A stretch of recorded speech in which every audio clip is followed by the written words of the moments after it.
बारिश का मौसम आ चुका है और आसमान में बादल छा चुके हैं। हवाएं तेज चल रही हैं और शायद बारिश बहुत जल्द होने वाली है। थोड़ी बहुत बूंदाबांदी शुरू हो चुकी है। कुछ लोगों के लिए यह बहुत हसीन सा मौसम है। इस हसीन बारिश के मौसम में खेरा रेलवे स्टेशन पर एक रेलगाड़ी अपनी धीमी गति से रुकती है। ट्रेन में से 2 व्यक्ति उतरते हैं, महेश और उनकी पत्नी रूपा। दोनों के ट्रेन से उतरते ही झमाझम बारिश शुरू हो गई। बारिश में भीगते हुए वो किसी तरह अपने नए घर के पते पर पहुंचे। घर काफी सुनसान जगह पर था। उस घर से गांव के लोगों का घर बहुत दूर दूर था। घर की हालत बहुत जर्जर थी। घर देखने में काफी पुराना था, जैसे कई सालों से कोई रहा ना हो इसमें। घर की दीवारें भी जैसे अब टूटने को हो रही थीं। रात काफी अंधेरी हो चुकी थी। इस अंधेरी रात में वह घर सुनसान और जर्जर लग रहा था। ये कैसा घर रहने के लिए दिया है बड़े साहब ने, इतने सुनसान जगह पर। यहाँ आसपास कोई घर भी नहीं दिख रहा।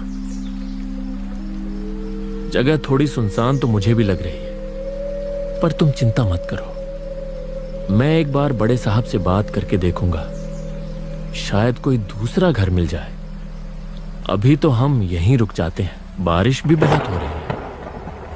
हम ज्यादा देर बाहर रहे तो बीमार पड़ जाएंगे और फिर सुबह मुझे दफ्तर भी जाना है। चलो फिलहाल अभी हम इसी घर में ही रुक जाते हैं।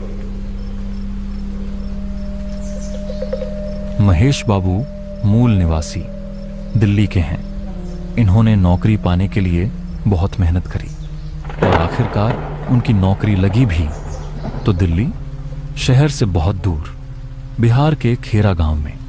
महेश बाबू अपनी पत्नी के साथ इस घर में रुकने का फैसला किया। घर काफी पुराना लग रहा था, जैसे बड़े साहब ने अभी सफाई करवाई है। वह दोनों काफी ज्यादा थक चुके थे, इसलिए बिस्तर दिखते ही वह वहीं ढेर हो गए।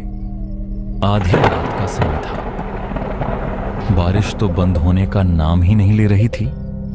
आसमान में बिजली की तेज गड़गड़ाहट हुई, जिससे रूपा की आंखें खुल गईं। उसने इधर उधर देखा तो उसे याद आया कि वह तो इस सुनसान घर में है। ये कैसा घर रहने के लिए दिया है बड़े साहब ने, इतने सुनसान जगह पर। यहाँ आसपास कोई घर भी नहीं दिख रहा। रूपा यह सब सोच ही रही थी कि तभी उसकी नजर खिड़की से बाहर जाती है। बाहर भयंकर बारिश लगी हुई थी और उस अंधेरी रात में एक पेड़ जो कि अलग ही चमक रहा था, मानो सारे जगह की बिजली उस पेड़ पर ही पड़ रही हो। चमकती बिजली की चमकाहट में उस पेड़ के पास रूपा को कुछ दिखा। माथे पर शिकन लिए वह बिस्तर से उतरकर खिड़की की ओर गई। खिड़की से बाहर उसने देखा, बाहर अभी भी घनघोर बारिश लगी हुई है और केवल उस एक पेड़ पर ही बिजली गिर रही थी। लेकिन वहां कुछ और नहीं दिखा, न ही आसपास और न ही उस पेड़ पर। लेकिन कुछ तो देखा था मैंने वहां। कोई था वहां पर, कोई उसे पेड़ पर बैठा हो, जैसे कोई इंसान हो। क्या ये मेरा भ्रम हो सकता है? हाँ, भ्रम ही होगा। इतनी रात को कौन बैठेगा? हाँ, शायद थकान के कारण मुझे ऐसा लगा होगा। यह सोचकर रूपा वापस अपने बिस्तर पर जाकर सो गई।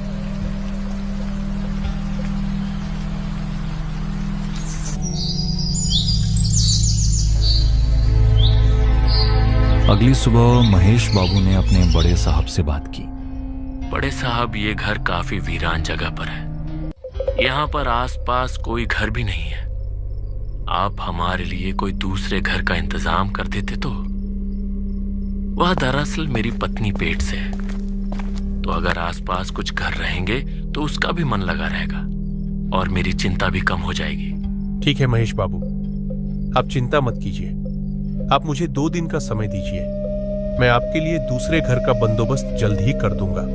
क्या हुआ? क्या कहा बड़े साहब ने? घर का इंतजाम हो जाएगा ना?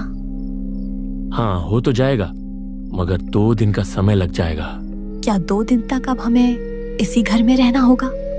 हाँ रूपा, अभी हमारे पास और कोई दूसरा बंदोबस्त नहीं है, तब तक हमें यही रहना होगा। अब तुम 2 दिन के लिए इस घर में एडजस्ट कर लो, फिर हम दूसरी जगह शिफ्ट हो जाएंगे। इतना कहकर महेश बाबू अपने दफ्तर के लिए निकल गए। रूपा घर में अकेली थी। दरवाजे से बाहर आकर जब रूपा ने सुबह का नजारा देखा तो उसकी नजरें चमक उठी। जो नजारा रात में इतना भयंकर लग रहा था, वह नजारा सुबह बहुत ही हसीन था। चारों तरफ हरियाली और जंगलों से घिरा हुआ घर। लेकिन एक बात थी जो रूपा को अजीब लगी। आसपास एक भी घर नहीं है, बस इस घर को छोड़कर।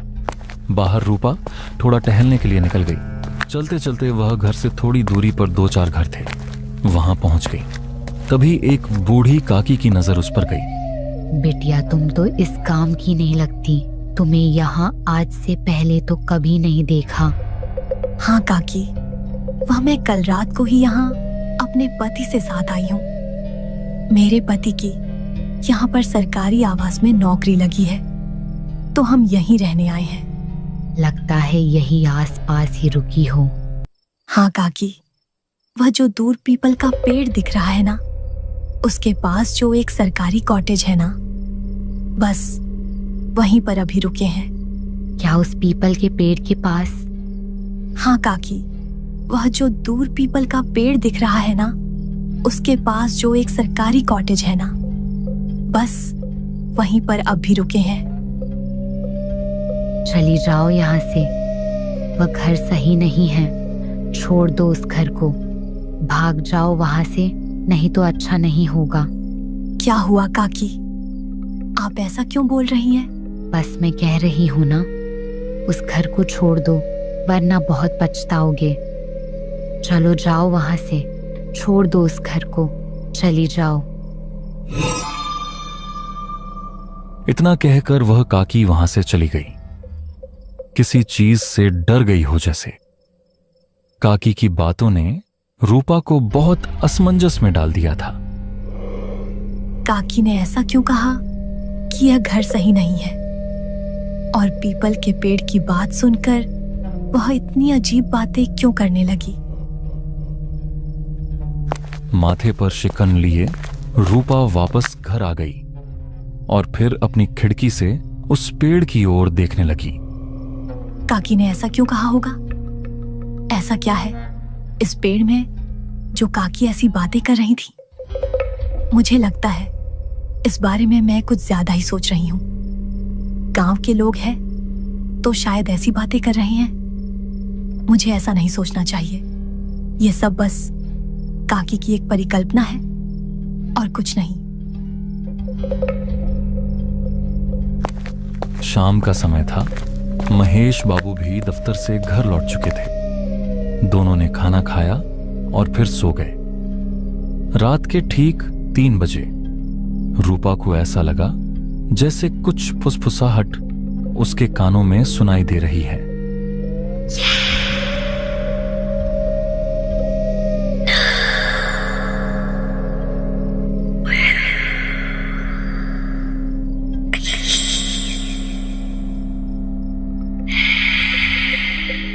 उसने इधर उधर सर घुमाकर देखा, पर सब कुछ शांत सा लगा। उसने सोचा शायद कोई सपना था। फिर रूपा की नजर खिड़की पर पड़ी। आज बाहर कोई बारिश नहीं हो रही थी, मौसम भी शांत था। तभी रूपा की नजर उस पीपल के पेड़ पर गई। उसने उस पेड़ पर एक अजीब सी परछाई देखी। अब उसे यकीन हो गया कि यह कोई सपना नहीं है। कल बरसात में भी उसने कुछ ऐसा ही देखा था और आज फिर वह परछाई। कोई तो है वहां। कौन हो सकता है? इतनी रात को पेड़ पर कौन होगा? आसपास में तो किसी का घर भी नहीं है।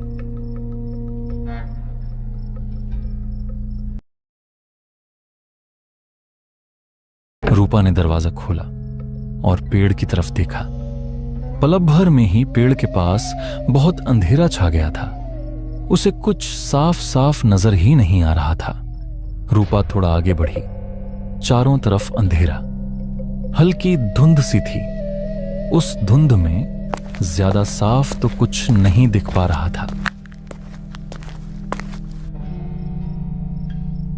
रूपा उस पेड़ के पास पहुंच गई।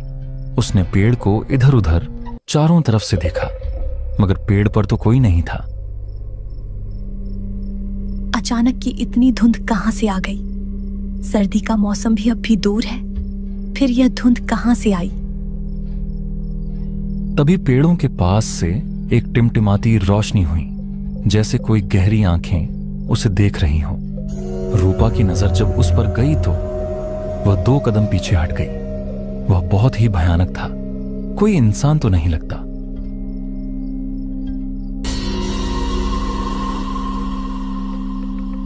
क्या फिर ये मेरा कोई भ्रम था? पर एक ही भ्रम 2 बार कैसे हो सकता है? एक अजीब रंग का प्राणी जिसे इंसान नहीं कहा जा सकता। तो फिर यह क्या है? मुझे घर जाना चाहिए।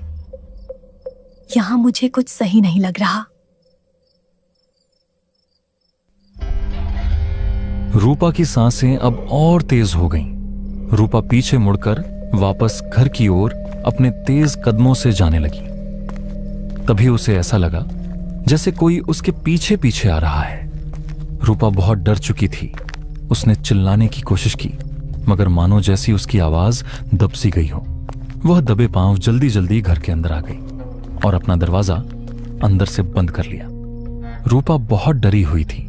वह चुपचाप जाकर बिस्तर पर लेट गई।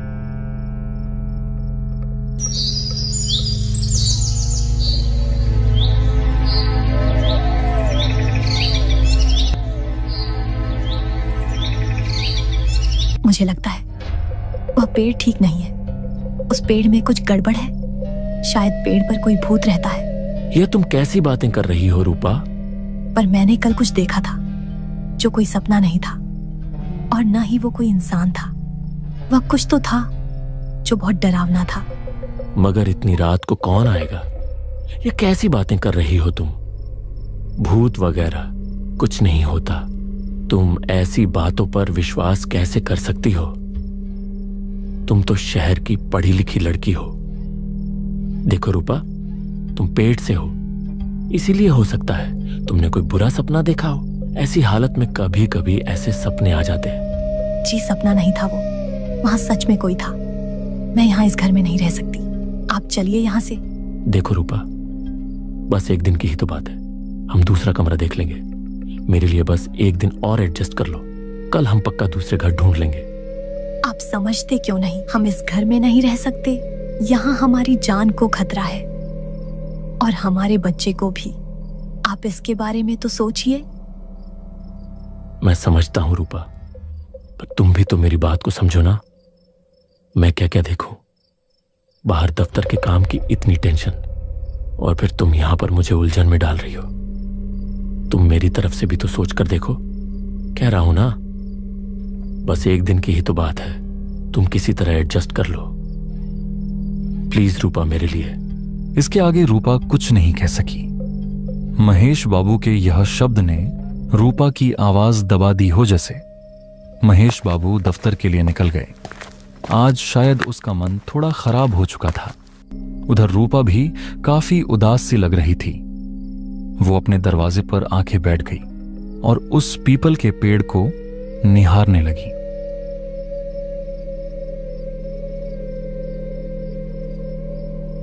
पता नहीं क्यों ऐसा लगता है जैसे यह पेड़ जिंदा है, सांस ले रहा है हमारी तरह।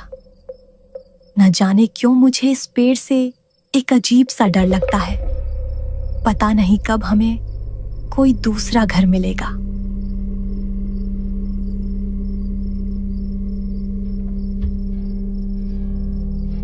शाम का वक्त था।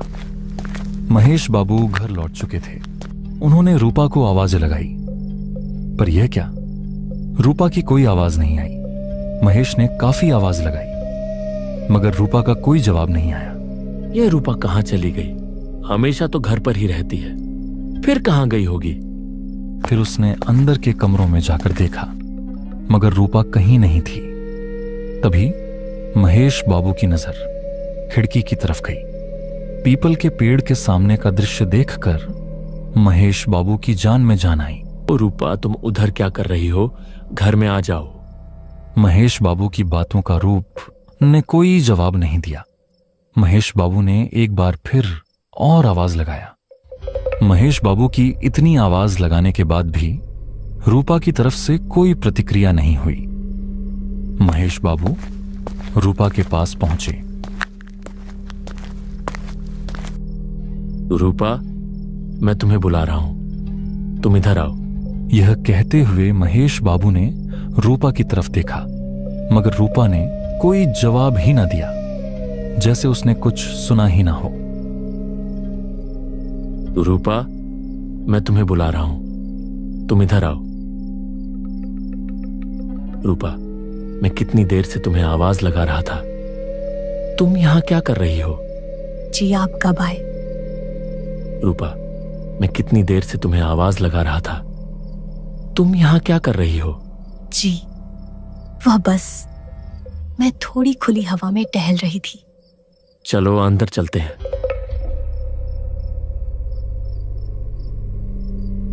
रूपा, बस एक और दिन की ही बात है।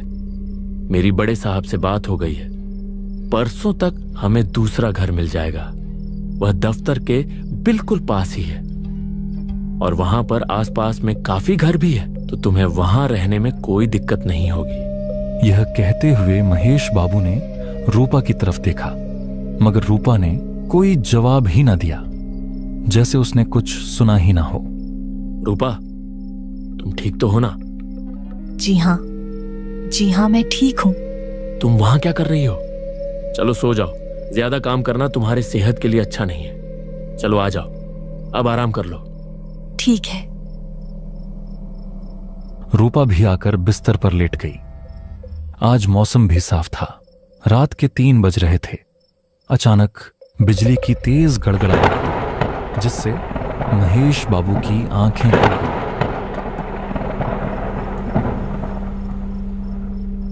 महेश बाबू ने अपनी बगल में देखा, वहां रूपा नहीं थी। उसने इधर उधर सर घुमाया, पर उसे रूपा नहीं दिखी।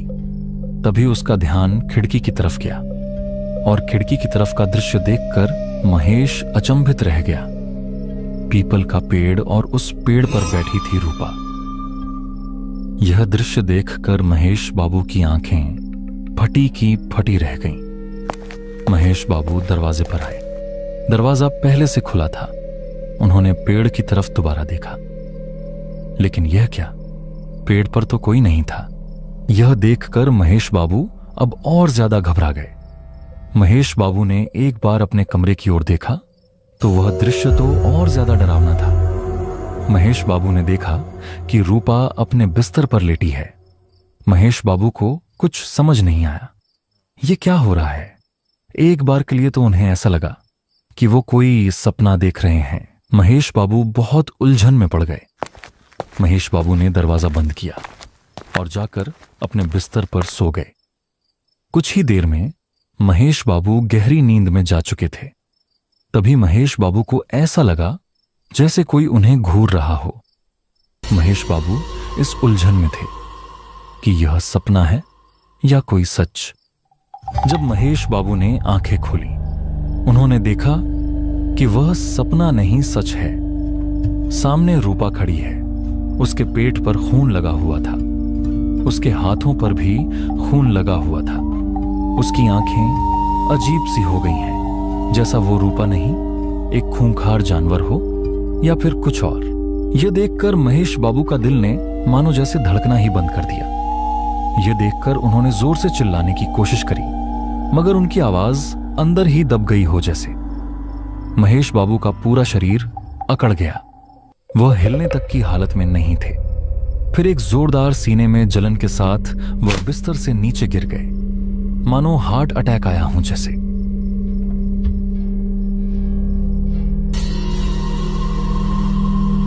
सुबह महेश बाबू के घर के पास बहुत भीड़ लगी हुई थी। अंदर का नजारा बहुत ही भयानक था। रूपा की लाश फर्श पर खून से लथपथ पड़ी थी और वहीं बगल में महेश भी पड़ा था। दोनों का शरीर नीला पड़ चुका था, जैसे उनके शरीर में से खून चूस लिया हो किसी ने।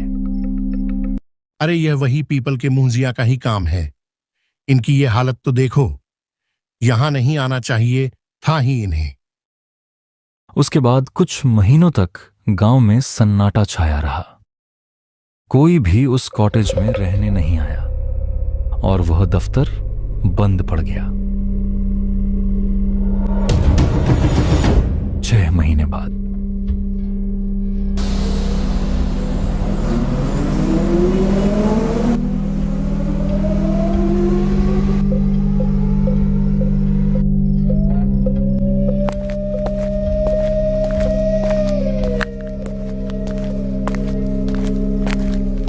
आपकी नौकरी इतनी दूर लगी है, मैंने सोचा था कि हम शहर में ही रहेंगे, पर ये कहाँ हमें गांव में लाकर पटक दिया बड़े साहब ने। अब बस करो मीरा, बस कुछ ही महीनों की तो बात है। बड़े साहब ने कहा है 6 महीने ही हमें इस गांव में रहना है। इसके बाद यहाँ पर एक बड़े साहब की पोस्टिंग होने वाली है। उसके बाद मुझे वापस शहर में ही अच्छी जगह ट्रांसफर कर दिया जाएगा, लेकिन तब तक हमें यही रहना होगा। लेकिन मैं इस गांव में कैसे रहूंगी? तुम्हें तो पता है ना, मुझे गांव में रहना इतना अच्छा नहीं लगता। मुझे पता है, पर अब नौकरी चाहिए तो इतना रिस्क तो उठाना ही होगा ना। देखो हम पहुंच भी गए अपने घर के पास।